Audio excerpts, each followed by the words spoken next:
Hello, today we're going to be talking about Groupcall Emerge. Groupcall Emerge is our new app that allows us to do things like take registers on our phones and or tablets. If you have not had Emerge pushed out to you from the central IT guys, you can go on the iOS store or the Play Store. In there, do a search on Groupcall Emerge, press on the button, you can install it. When you first log in, you'll see 8914328. That's our school number. You need to type that in there. It's your normal school username, so for my case, Dean's M, and then you'll be asked to put in a password. I'm just going to stop for a moment so you can't see my password.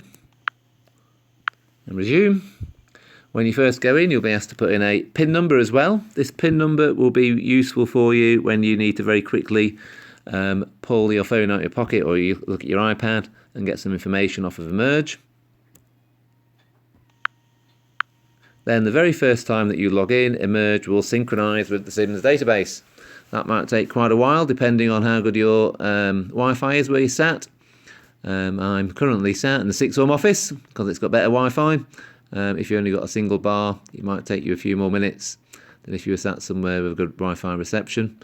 You might particularly find that it stalls on the attendance section, because the attendance section obviously is the largest part of the Sims database. That's not going too badly, is it? Just, there you go, under a minute. So when we first go in, we've got a variety of jobs that we can do. The job people will use Emerge for most is doing their register. If I go on attendance, I can see I have my registers, and I've got all my registers in there for the week. I'll just show you one of my registers from tomorrow.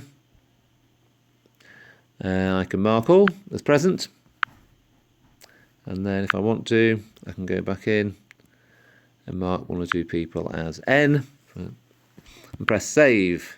I don't want to save changes. I don't have this class till tomorrow. Do remember to press save, as if you don't press save, you won't synchronise with the Sims server.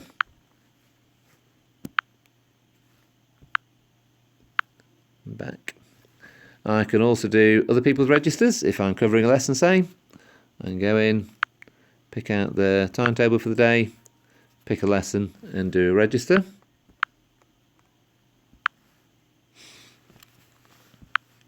I can add behaviours. I select a behaviour type and add students. I can then, that will get synchronised back to Sims again. I can add achievements. Pick an achievement type and add children, so I could add a selection of children in one go to one achievement that's occurred. The reports are really useful. You can do things like see who's had a behaviour issue today. Go into year 10, go into learning. I can then click through and see that person, see what they've been doing. I've also, you might like the fact that it's got student birthdays. We've got one birthday in year 7 and one birthday in year 10 today, which is quite nice to be able to look at as well. We have students, and you can log through to students and find their details in there. If you click through now, I'll be able to find their contact details like I would normally do in Sims.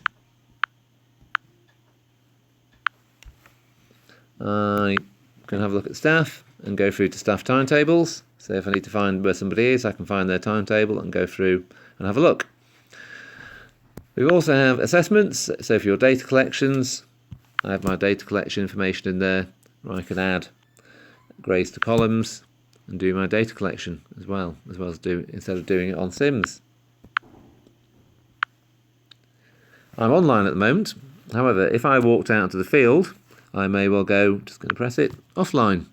When I'm offline, I can still use Emerge. It will still keep a slice of the database. Then when I came back in to school again, if I turn it back online, it will resynchronise and move all that data through to Sims. Particularly useful, say, for the PE department. When I leave the site, I may well shut Emerge.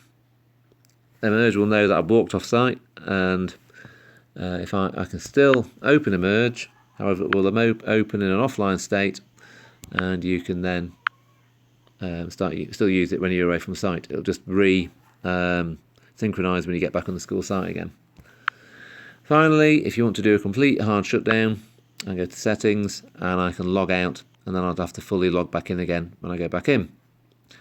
You can change a few settings in here. I particularly like having the larger photographs, because when I go back in, there's a few students.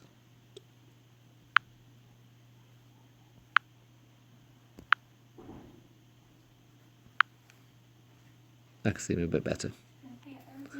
So, go and have a go, see how you get on.